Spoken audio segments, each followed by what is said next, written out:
महिलाओं का एक खास त्यौहार होता है और वो करवा चौथ। उस करवा चौथ पर महिलाएं हर संभव कोशिश करती हैं कि अपने पति को रिझाने के लिए सजती हैं, संवरती हैं, सैलून में जाती हैं, कई प्रकार की सजो धज्जा करती हैं, सोलह श्रृंगार करती हैं। और एक दिन ऐसा होता है कि इसी त्यौहार की स्टोरी है, इसी त्यौहार की कहानी है। यहाँ पर एक महिला जो तलाकशुदा होती है और वो जाती है उसी तलाकशुदा पति के लिए लंबी उम्र की कामना करने की कोशिश करती है। और आज करवा चौथ के दिन वो उसी अपने पति के लिए, पूर्व पति के लिए आज व्रत रखती है और वो जाती है मेहंदी लगवाने। और मेहंदी लगवाने जाती है और जो मेहंदी लगाने वाला लड़का होता है वो इत्तेफाक से उसका पूर्व पति होता है। और उस पूर्व पति को देखकर दोनों में क्या इम्प्रेशन होता है, क्या बात होती है, आज इसी कहानी को समझने की कोशिश करते हैं। आप इस कहानी में बराबर बने रहिएगा। और हर रोज़ की तरह बस आपसे एक छोटी सी रिक्वेस्ट कि वीडियो को आगे बढ़ने से पहले वीडियो में एक लाइक और एक चैनल को सब्सक्राइब कर लें ताकि हमारा हौसला बढ़ता रहे। और आशा करते हैं कि आप अपने परिवार, अपने परिजनों के साथ बेहद खुश और मगन और खुशहाल लाइफ जी रहे होंगे। तो नमस्कार, प्रणाम। मैं अजय कोहली। आज की जो सच्ची कहानी मैं आपको सुनाने जा रहा हूँ, ये कहानी दिल्ली के करोल बाग की है। और इस करोल बाग में एक लड़का रहा करता था। इस करोल बाग से पहले वो जहांगीरपुरी का रहने वाला लड़का जिसका नाम शुभम होता है। और ये शुभम पेशे से एक ऐसा काम करता था कि जहाँ पर कहने को कि सभी लोग आते थे। एक सैलून था और ये सैलून जो होता है यूनिसेक्स सैलून था। यहाँ पर महिलाओं के भी बाल कटिंग किए जाते थे और पुरुषों के भी बाल कटिंग किए जाते थे। और उनमें ये जो शुभम होता है, ये शुभम स्पेशलिस्ट था। इसकी कलाकारी इस प्रकार से थी कि अच्छी तरह से ये बालों को सजाता था, बालों की कटिंग अच्छी तरह से करता था। और ख़ासकर ये महिलाओं की कटिंग बहुत अच्छी तरह से कर लेता था। कुदरत ने इसके ऊपर कुछ ऐसा रहमो करम किया था कि महिलाओं के काम में ये बहुत जल्दी आगे बढ़ जाता था और महिलाओं के काम को अच्छी तरह से अंजाम देता था। ऐसा ही होता है उस सैलून में। वहाँ पर अक्सर कर महिलाएं और लड़कियां आया करती थीं और पुरुष भी आते थे। लेकिन उनमें धीरे धीरे चलते चलते समय आगे बढ़ता है तो एक दिन एक लड़की आती है जिसका नाम छाया होता है और वो भी इसी जहांगीरपुरी की रहने वाली होती है। अब ये छाया जो होती है वो अक्सर जब कभी आती थी और वो पीछे से उत्तर प्रदेश की रहने वाली होती है, लेकिन वहाँ भी उसका मकान होता है। अपनी मम्मी के साथ जब भी कभी उस एरिया में चक्कर लगाती थी तो खासकर उसी सैलून पर जाती थी और उस सैलून में जाकर अपनी हेयर स्टाइल बनवाती थी, कटिंग करवाती थी, जो भी था मेकअप वगैरह वो करवाती थी। एक दिन ऐसा ही हो रहा था कि जो जाती है और अपनी गाड़ी को साइड में लगाती है, उसके बाद वो अंदर जाती है तो मम्मी उसकी गाड़ी में रहती है, वो वेट करती है क्योंकि वो जानती हैं कि अक्सर बेटी जब आती है तो अपने हेयर स्टाइल जो भी करवाना होता है वो करवाती है। अंदर जब जाती है तो शुभम उनको देखता है। छाया देखने में सुंदर थी, हसीन थी, लेकिन वो पीछे से किसी उसी वहीं दिल्ली में जॉब करती थी किसी कंपनी में।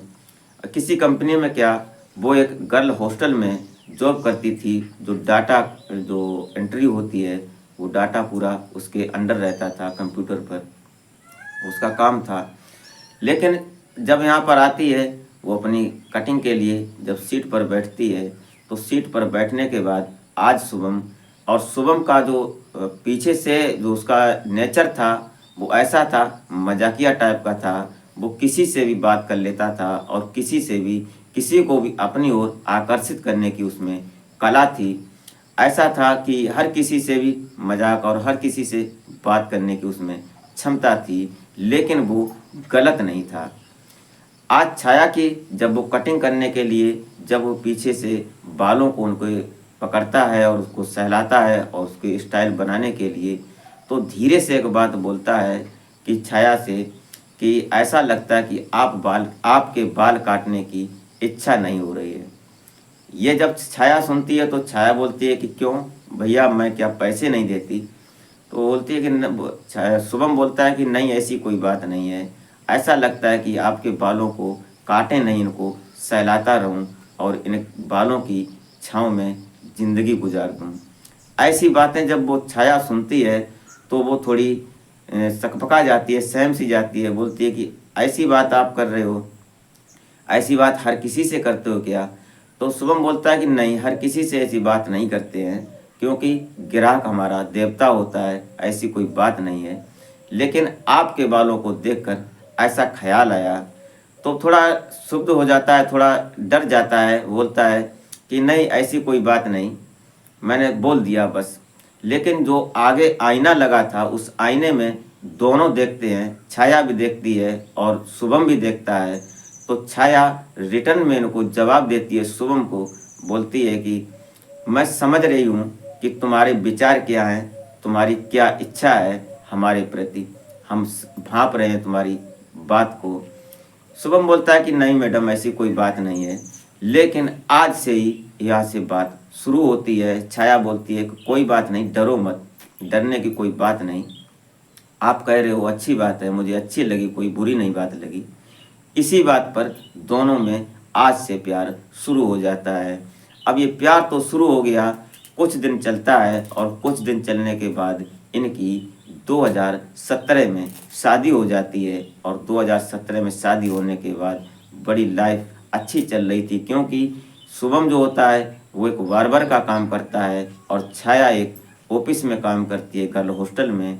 अब दोनों का काम सही चल रहा था, लेकिन छाया को ये बात कतई पसंद नहीं थी। छाया हर बार शुभम को बोलती थी कि ऐसा करो, ये काम सैलून का बंद करो, क्योंकि महिलाओं में अक्सर ऐसा देखने सुनने में आता है कि एक महिला दूसरी महिला से कभी खुश नहीं होती है, और उस खासकर उसका पति किसी महिला का हाथ पकड़े या किसी महिला का काम करे कुछ, तो ये महिलाओं को अक्सर चिढ़न होती है। ये बात कहीं ना कहीं जो शुभम को ये छाया समझाती है, लेकिन शुभम करे क्या, उसने तो काम सिर्फ सैलून का ही सीखा था। लेकिन घर में धीरे धीरे कलेश शुरू हो जाता है और धीरे धीरे 2 साल गुजर जाते हैं। एक दिन छाया थोड़ा गुस्से में आकर बोलती है कि तुमको दूसरी महिलाओं से अगर न किया जाए तो तुम मान नहीं सकते हो। ऐसी बातें होते होते कलेश शुरू हो जाता है। शुभम ने काम बंद कर दिया था वहाँ का। अब वो किसी जिन महिलाओं के पास, जो महिलाएं आती थीं उसके सैलून पर, तो उनके पास उनका नंबर होता था। अब वो नंबर करती, फ़ोन करती हैं, बोलती हैं कि भैया घर पर आ जाओ, आप सैलून पे नहीं हो।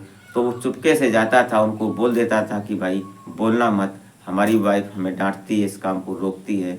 लेकिन कितना भी छुपाएं, जो बार्बर वो शुभम था, बार्बरिंग का काम करता था, तो बाल कहीं ना कहीं कैसे न कैसे कपड़ों में लगकर आ जाते थे। और जब छाया कपड़ों को छांटती थी, उनको धोती थी, तो पता चल जाता था कि आज ये काम करके आए हैं। इस बात को लेकर विवाद इतना बड़ा कि 2019 में उनकी तलाक की नौबत आ जाती है और दोनों अलग अलग हो जाते हैं, अपने अपने घर चले जाते हैं। तलाक के बाद शुभम हताश हो जाता है और धीरे धीरे वहाँ का काम भी छोड़ दिया था। तब तक 2020 आ जाता है और इधर कोरोना काल शुरू हो जाता है, लॉकडाउन शुरू हो जाता है। अब वो करे तो क्या करे? तभी उसने धीरे धीरे अपना फ़ोन पर देखकर, यूट्यूब से और कई एक साइटों से देखकर, जो मेहंदी की डिजाइनिंग होती है उस पर काम करना शुरू किया। तो अब वो धीरे धीरे एक्सपर्ट हो गया और डिजाइन और फिनिशिंग उसकी इतनी इतनी अच्छी थी, एक्सपर्ट था उसमें, कि कोई भी महिला उससे मेहंदी लगवाने के लिए तैयार रहती थी, तत्पर रहती थी। अब उसने करोल बाग में जाकर एक जगह पर उसने अपना काम शुरू कर दिया।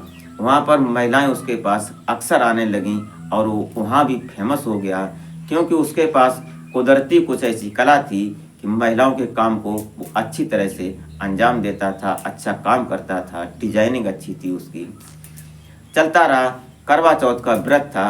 आज जो ये छाया थी, छाया अपनी एक सहेली नीलम के साथ वहाँ जाती है और जाने के बाद नीलम छाया को बोलती है कि चलो आज करोल बाग चलते हैं, वहाँ डिजाइनिंग अच्छी करते हैं, मेहंदी लगाने वाले अक्सर लोग बैठे रहते हैं। तो दोनों की खुशी होती है। और जो उनकी छत थी वो छत कुछ ऊंचाई पर थी, इसलिए क्योंकि शाम को आज करवा चौथ है और करवा चौथ का व्रत रख रखा था दोनों ने। और जो ये छाया थी ये अपने उसी पति के लिए व्रत रख रखी थी। आज 4 साल हो गए 2023 की करवा चौथ पर ये छाया और नीलम दोनों वहाँ पहुँचती हैं। तो इत्तफाकन उसी शुभम के पास पहुँचती हैं। और वहाँ जब शुभम को छाया देखती है तो पहली बार 4 साल में जब देखकर एक दूसरे को सहम से जाते हैं, लेकिन कुछ बोलते नहीं हैं। वहाँ पर जो महिलाएं थीं लगभग 10-15 महिलाएं पहले से नंबर पर लगी हुई थीं, क्योंकि आज मेहंदी लगनी थी। और वहाँ कुछ महिलाएं पहले से भी आ चुकी थीं, क्योंकि अपार्टमेंट पहले से भी थी। लेकिन जब वो छाया पहुँचती है वहाँ तो देखती है कि एक महिला को वो मेहंदी हाथों में लगाने के बाद उसके पैरों में मेहंदी लगा रहा था। अब जब मेहंदी लगा रहा था तो ये बात देखकर छाया को कहीं ना कहीं वही टीस होती है, वही चिड़न होती है, लेकिन कुछ कह नहीं सकती है। पास में जाकर धीरे से बोलती है कि तुम अभी माने नहीं, तुम अभी सुधरे नहीं। तो शुभम बोलता है कि आप क्या कह रही हो, हमें कोई पता नहीं और कोई फ़र्क नहीं पड़ता है, क्योंकि आप अलग हैं, हम अलग हैं, हमारा काम है ये, हम काम करते हैं और अपने काम को बखूबी अंजाम देते हैं। इसीलिए ये महिलाएं हमारे पास आती हैं। और दुकान है, बाहर बैठे हैं, कोई ऐसी बात नहीं है। लेकिन यहाँ कुछ कह नहीं सकती थी। ये बात थोड़ी सुनकर जो छाया थी वो कहीं चली जाती है और छाया की सहेली नीलम होती है वो वहीं पर बैठती है। तब तक 2 घंटे गुजर जाते हैं और जो शुभम अब नंबर लेता है छाया का। अब छाया जब उनके छाया के हाथों में, अपनी पूर्व पत्नी के हाथों में जब मेहंदी लगाता है तो आज उसको पुरानी बातें याद आती हैं कि हम कैसे मिले थे और कैसे हमें प्यार हुआ और कैसे फिर हम दोनों में तलाक हुआ। ये बातें सोचकर शुभम मेहंदी तो लगा रहा था, लेकिन उसकी आंखों से आंसू टपक पड़ता है मेहंदी पर। तो जब छाया देखती है तो छाया के भी आंखों से फल से आंसू आ जाते हैं। दोनों कुछ बोल नहीं रहे थे, लेकिन दोनों के आंसू गिरते हैं। फिर धीरे धीरे दोनों में बातें होती हैं। बातें होने के बाद वो अपनी मेहंदी लगवाकर अपने घर चली जाती है। शाम को लगभग 8:30 पौने 9 बजे का टाइम हो रहा था, जब चंद्रमा उगने वाला था।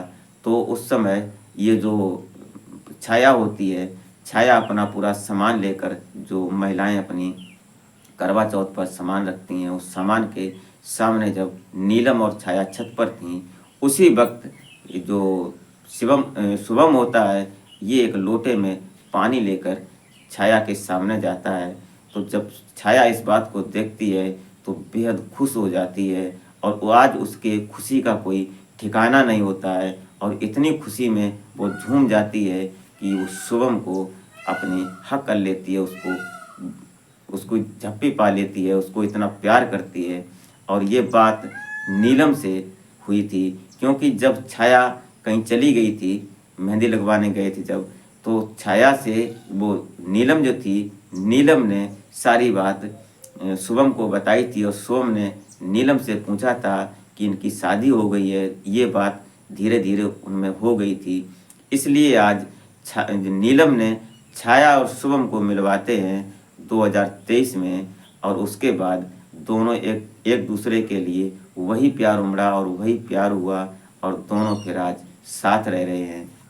छाया जो है वो अपनी वही ड्यूटी कर रही है। आज यहाँ पर शुभम ने इस बात को छाया को दर्शाया कि देखो आप हमारे ऊपर गलत शक करती हो, मैं गलत नहीं हूँ।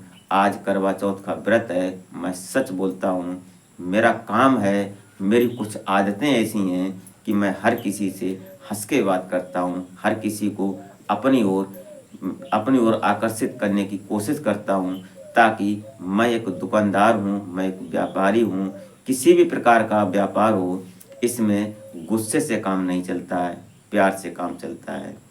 धीरे से इस बात को छाया ने भी समझा, एक्सेप्ट किया और आज दोनों बड़ी हंसी खुशी और बड़े प्यार की लाइफ जी रहे हैं। दोस्तों, ये रही कहानी। आप क्या सोचते हैं इस कहानी के माध्यम से कमेंट बॉक्स में ज़रूर लिखें। तो मिलते हैं फिर नेक्स्ट वीडियो में, तब तक के लिए जय हिंद।